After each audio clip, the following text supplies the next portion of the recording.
So Prime Minister Narendra Modi is in Bulandshahr in Uttar Pradesh. PM inaugurating a plethora of development projects worth over 19,100 crores in UP. And these projects, of course, include the 173-kilometer-long double-line electrified section between New Khurja and New Rewari on the dedicated freight corridor. PM Modi also inaugurated the fourth line connecting Mathura and Palwal section and Chipiana Buzurg Dadri section, a move aimed at augmenting rail connectivity from the national capital to the southern, western and eastern part of the country. The PM also has dedicated to the nation the Tundla-Gavadia pipeline by Indian Oil, a 700 crore project covering 255 kilometers designed to transport petroleum products efficiently.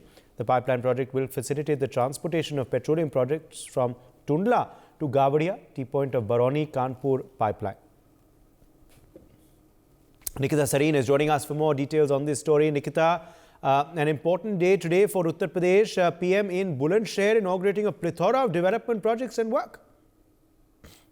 Uday, Prime Minister Narendra Modi, is all set to kick off the campaign for 2024 Lok Sabha election by launching development projects worth rupees 19,100 CR at rally in Bulandshahr in western UP. That is on Thursday, that is of today. These are all sources from Bharatiya Janata Party, and this rally just came after 3 days after the grand Pran Pratishtha ceremony at New Ram Temple in Ayodhya. And also before arriving in Uttar Pradesh, Prime Minister Narendra Modi also addressed the first-time voters on Voters' Day via video conferences. Bharatiya Janata Party wants to connect more and more voters, and he also is stating that, today people... मुख्यमंत्री श्रीमान योगी आदित्यनाथ जी, उप मुख्यमंत्री ब्रजेश पाठक जी, केंद्रीय मंत्री Shri VK Singh ji, Uttar Pradesh Bharatiya Janata party के अध्यक्ष श्रीमान भूपेंद्र चौधरी जी, अन्य प्रतिनिधिगण और बुलंद के मेरे प्यारे भाइयों और बहनों,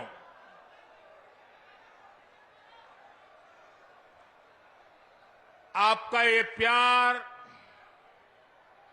और ये विश्वास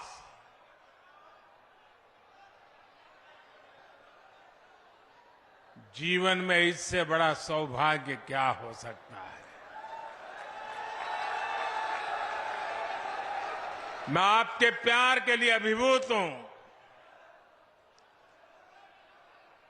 और मैं आज देख रहा था इतनी बड़ी तादाद में माताएं बहनें, और ये समय तो हमारे यहां परिवार में माताओं बहनों का सबसे व्यस्त समय होता है, रसोई का समय होता है, लेकिन सब छोड़ छाड़ करके इतनी बड़ी तादाद में हमें आशीर्वाद देने आए सभी माताओं बहनों को मेरा विशेष प्रणाम।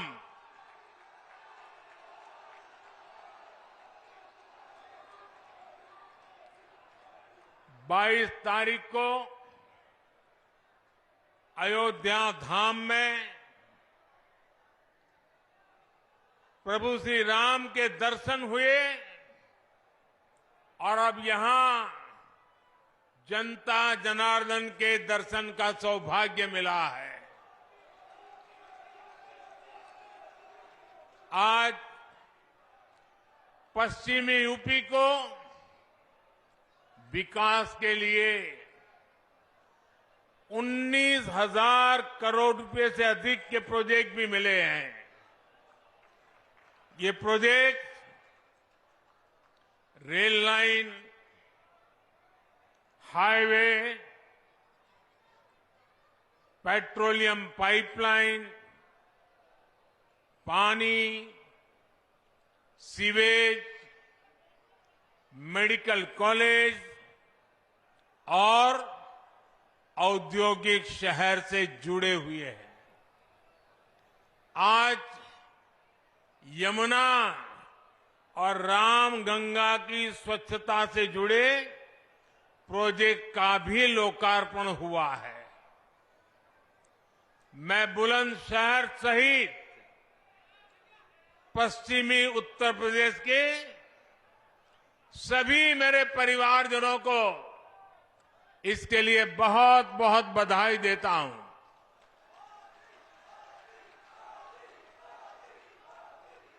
भाइयों और बहनों, इस क्षेत्र ने तो देश को कल्याण सिंह जी जैसा सपूत दिया है, जिन्होंने राम काज और राष्ट्र काज दोनों के लिए अपना जीवन समर्पित किया।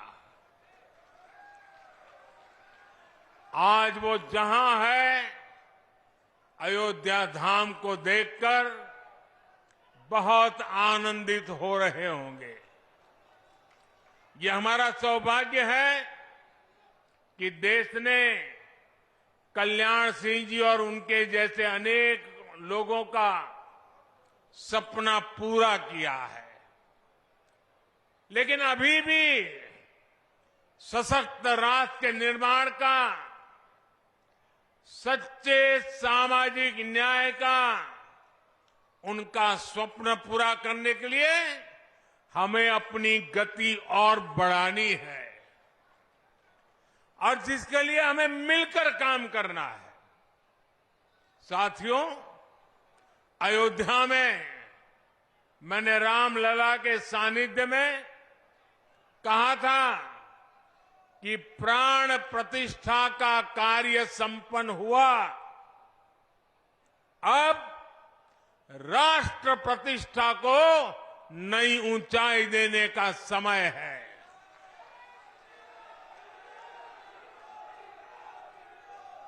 हमें देव से देश और राम से राष्ट्र के मार्ग को और प्रशस्त करना है। हमारा लक्ष्य साल 2047 तक भारत को विकसित राष्ट्र बनाना है,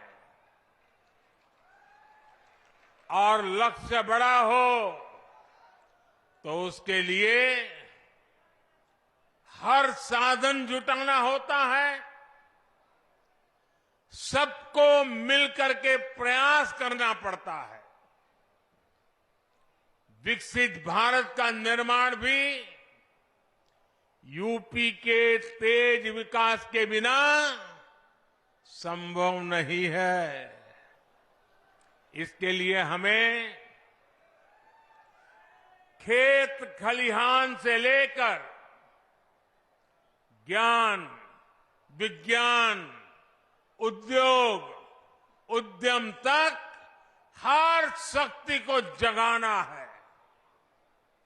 आज का ये आयोजन इसी दिशा में एक और कदम है, बड़ा कदम है, महत्वपूर्ण कदम है। साथियों, आजादी के बाद के दशकों में लंबे समय तक भारत में विकास को सिर्फ कुछ ही क्षेत्रों में सीमित रखा गया। देश का एक बहुत बड़ा हिस्सा विकास से वंचित रहा। इसमें भी उत्तर प्रदेश, जहां देश की सबसे अधिक आबादी बसती थी, उस पर उतना ध्यान नहीं दिया गया। ये इसलिए हुआ क्योंकि लंबे समय तक यहां सरकार चलाने वालों ने शासकों की तरह बर्ताव किया। जनता को अभाव में रखने का, समाज में बंटवारे का रास्ता उनको सत्ता पाने का सबसे सरल माध्यम लगा। इसकी कीमत उत्तर प्रदेश की अनेक पीढ़ियों ने भुगती है, लेकिन साथ साथ देश को भी इसका बहुत बड़ा नुकसान हुआ है। जब देश का सबसे बड़ा राज्य ही अगर कमजोर हो तो देश कैसे ताकतवर हो सकता था? आप मुझे बताइए, क्या देश ताकतवर हो सकता है क्या? उत्तर प्रदेश को पहले ताकतवर बनाना होगा कि नहीं बनाना होगा? और मैं तो यूपी का सांसद हूं और मेरी विशेष जिम्मेवारी है।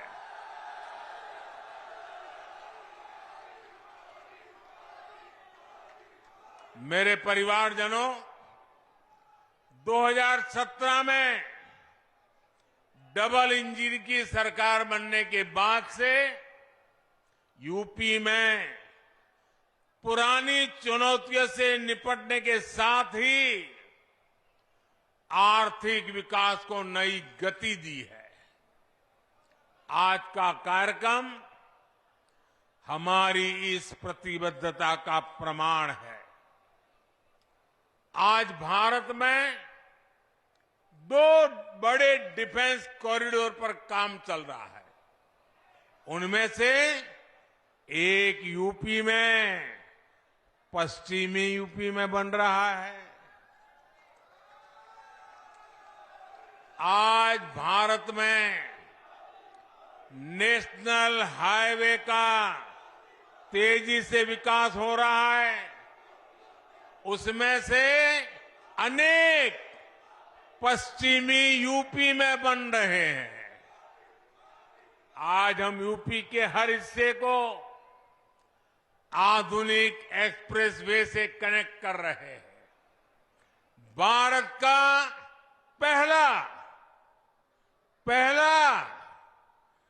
पहला नमो भारत ट्रेन प्रोजेक्ट पश्चिम यूपी में ही शुरू हुआ है।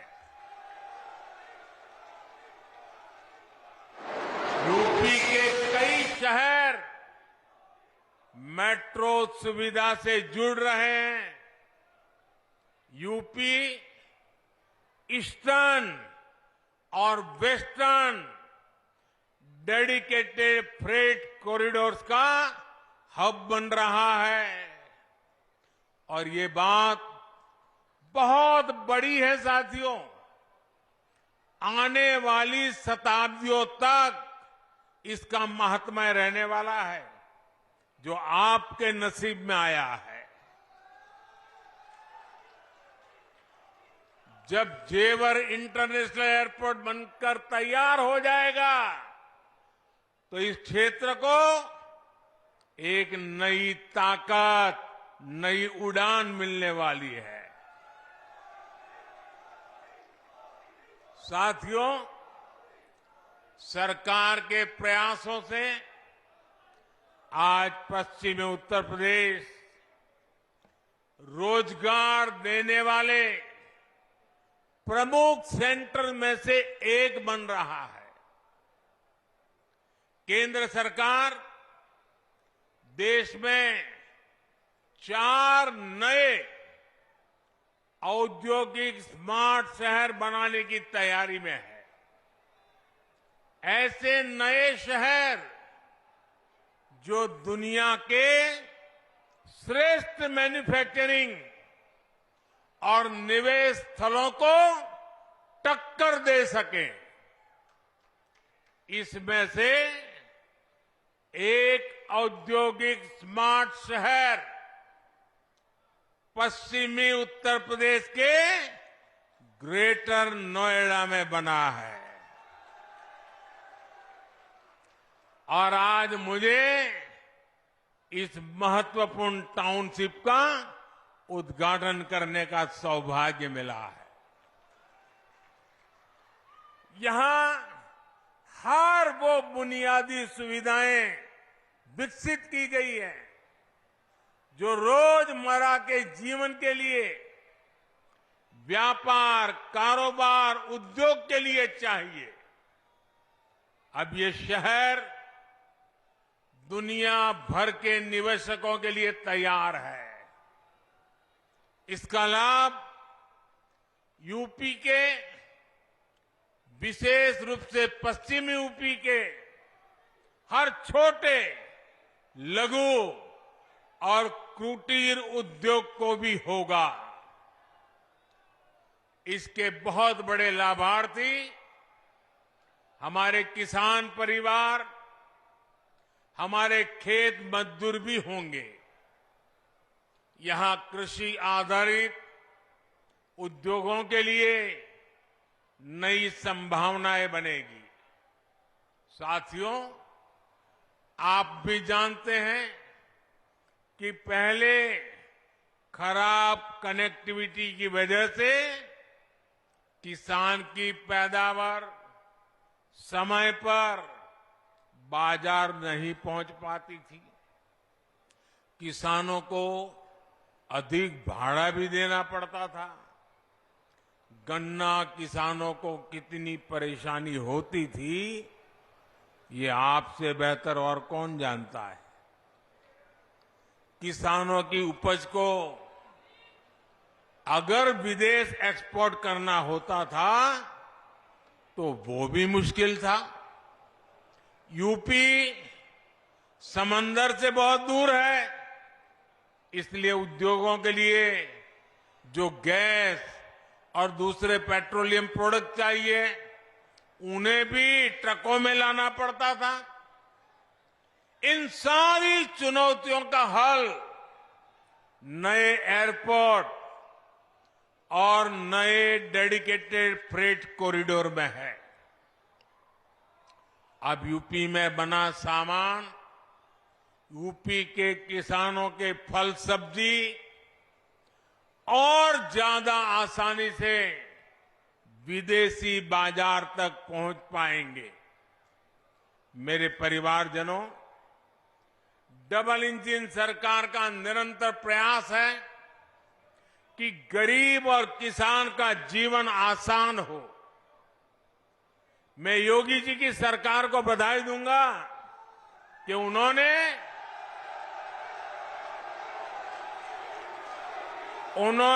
नए पेराई सत्र के लिए गन्ने का मूल्य और बढ़ा दिया है।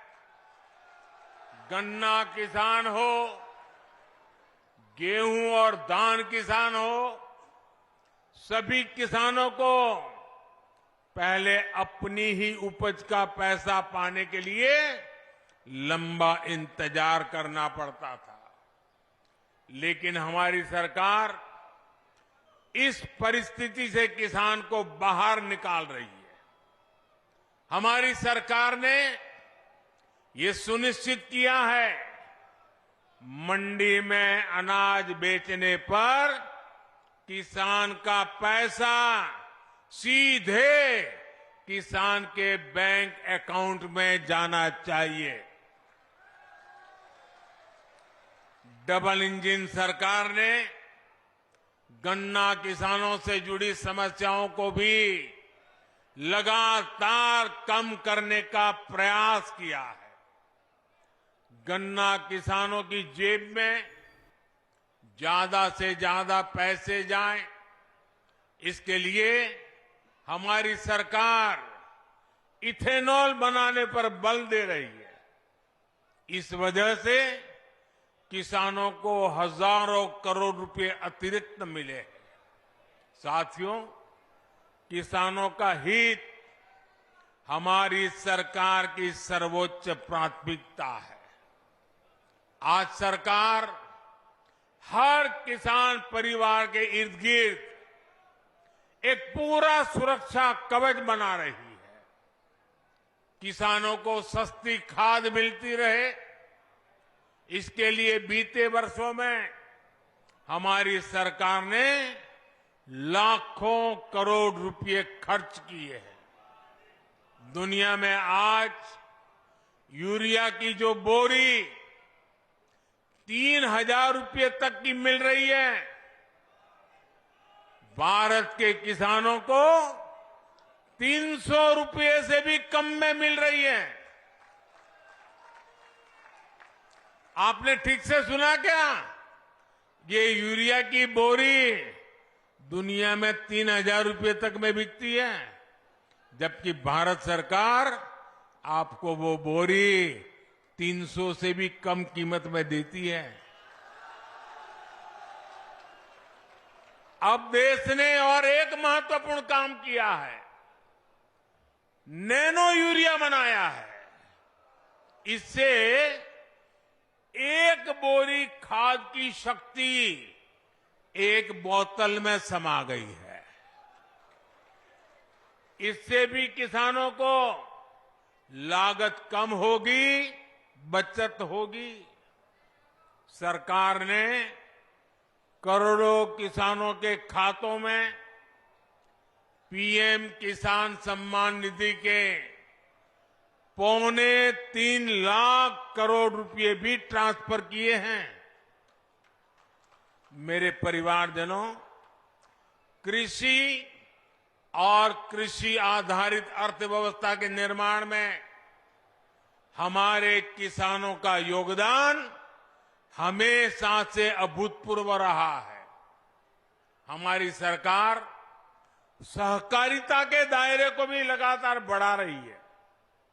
पैक्स हो, कोऑपरेटिव सोसाइटी हो, किसान उत्पाद संघ एफपीओ हो, इनको गांव-गांव तक पहुंचाया जा रहा है।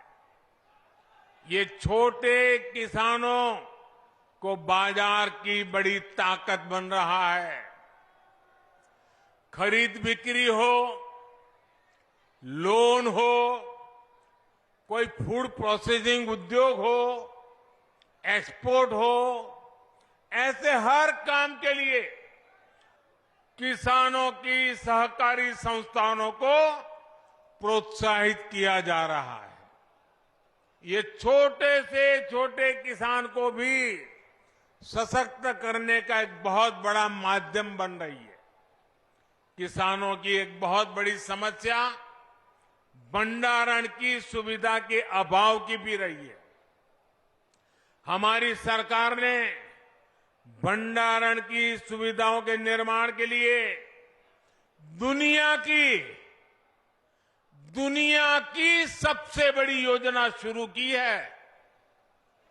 इसके तहत पूरे देश में कोल्ड स्टोरेज का, भंडारण का नेटवर्क तैयार किया जा रहा है। साथियों, हमारा प्रयास है कि खेती किसानी को आधुनिक तकनीक से जोड़ा जाए। इसमें भी गांव में हमारी नारी शक्ति के माध्यम एक बहुत बड़ी ताकत बन सकता है और उस दिशा में हम काम कर रहे हैं। केंद्र सरकार ने नमो ड्रोन दीदी योजना शुरू की है। इससे महिलाओं के स्वयं सहायता समूहों को ड्रोन पायलट की ट्रेनिंग दी जा रही है। उन्हें ड्रोन दिए जा रहे हैं। भविष्य में ये नमो ड्रोन दीदी ग्रामीण अर्थव्यवस्था और खेती किसानी की बहुत बड़ी ताकत बनने जा रही है। साथियों, किसानों के लिए जितना हमारी सरकार ने काम किया है, उतना पहले किसी सरकार ने नहीं किया है। बीते 10 वर्षों में जन कल्याण की हर योजना का सीधा लाभ हमारे छोटे किसानों को मिला है। करोड़ों पक्के घर बने हैं, तो इनके बहुत बड़े लाभार्थी छोटे किसान और खेत मजदूर है। गांवों के करोड़ों घरों में पहली बार टॉयलेट बने हैं। पहली बार गांव के करोड़ों घरों में नल से जल पहुंचा है। इसका लाभ सबसे अधिक किसान परिवारों की मेरी माताओं बहनों को ही तो मिला है। पहली बार किसानों और खेत मजदूरों को भी पेंशन की सुविधा मिली है। पीएम फसल बीमा योजना से किसानों को मुश्किल समय में मदद मिली है। फसल खराब होने पर किसानों को 1.5 लाख करोड़ रुपए से ज्यादा दिए गए हैं। मुफ्त राशन हो, मुफ्त इलाज हो, इसके ज्यादातर लाभार्थी गांव के मेरे किसान परिवार और खेत मजदूर ही है। हमारा प्रयास है कि कोई भी लाभार्थी सरकार की योजना से वंचित न रहे। इसके लिए मोदी की गारंटी वाली गाड़ी गांव-गांव आ रही है। यूपी में भी लाखों लोग इस गारंटी वाली गाड़ी से जुड़े हैं। भाइयों और बहनों, मोदी की गारंटी है कि जल्द से जल्द देश के हर नागरिक को उसके लिए बनी सरकारी योजना का लाभ मिले। आज देश मोदी की गारंटी को गारंटी पूरा होने की गारंटी मानता है, क्योंकि हमारी सरकार जो कहती है वो करके दिखाती है। आज हमारा पूरा प्रयास है कि सरकार की योजना का लाभ हर लाभार्थी तक पहुंचे। इसलिए मोदी सैचुरेशन की गारंटी दे रहा है, 100% की गारंटी दे रहा है। जब सरकार 100% लाभार्थियों तक पहुंचती है तो किसी भेदभाव की गुंजाइश नहीं रह जाती। जब सरकार 100% लाभार्थियों तक पहुंचती है तो किसी भ्रष्टाचार की गुंजाइश भी नहीं रह जाती। और यही सच्चा सेक्युलरिज्म है, यही सच्चा सामाजिक न्याय है। गरीब किसी भी समाज में हो, उसकी जरूरतें उसके सपने समान है। किसान किसी भी समाज को हो, उसकी जरूरतें उसके सपने एक जैसे हैं। महिलाएं किसी भी समाज की हो, उनकी जरूरतें उनके सपने भी एक ही है। युवा किसी भी समाज के हो, उनके सपने उनकी चुनौतियां एक जैसी ही है। इसलिए मोदी बिना भेदभाव के हर जरूरतमंद तक तेजी से पहुंचना चाहता है।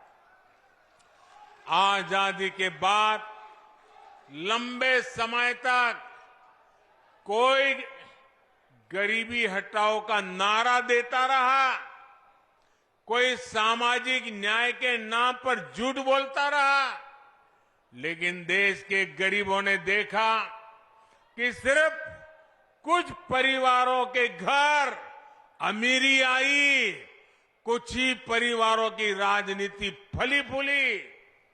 सामान्य गरीब, दलित, पिछड़ा तो अपराधियों और दंगों से सहमा हुआ था। लेकिन अब देश में स्थितियां बदल रही है। मोदी ईमानदारी से आपकी सेवा में जुटा है। इसी का नतीजा है कि हमारी सरकार के 10 वर्षों में 25 करोड़ लोग, यह आंकड़ा बहुत बड़ा है, 25 करोड़ लोग गरीबी से बाहर निकले हैं। जो बाकी बचे हैं, उन्हें भी उम्मीद जगी है कि वे भी जल्द ही गरीबी को परास्त कर देंगे। साथियों, मेरे लिए तो आप ही मेरा परिवार है।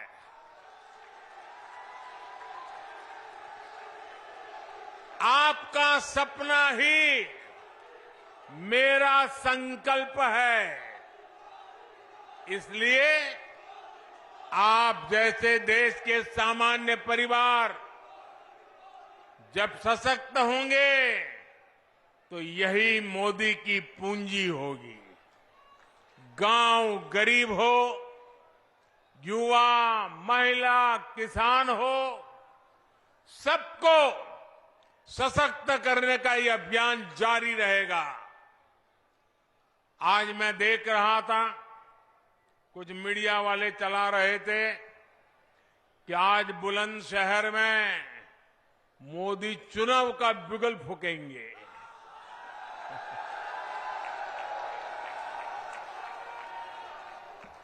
मोदी तो विकास का बिगुल फूंकता रहता है। मोदी तो समाज के आखिरी व्यक्ति के कल्याण के लिए बिगुल फूंकता रहता है।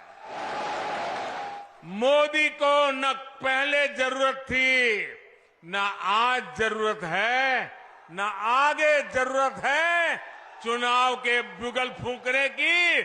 मोदी के लिए तो ये जनता जनार्दन बिगुल फूंकती रहती है।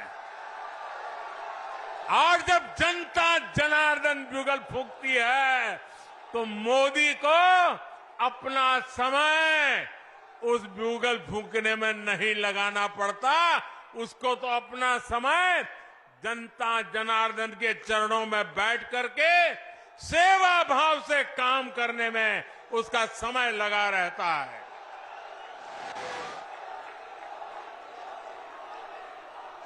एक बार फिर आप सभी को विकास कार्यों के लिए बहुत बहुत बधाई। मेरे साथ पूरी शक्ति से बोलिए, भारत माता की। शाबाश। भारत माता की। भारत माता की। बहुत बहुत धन्यवाद। For more such videos, subscribe to the NewsX YouTube channel, hit the bell icon.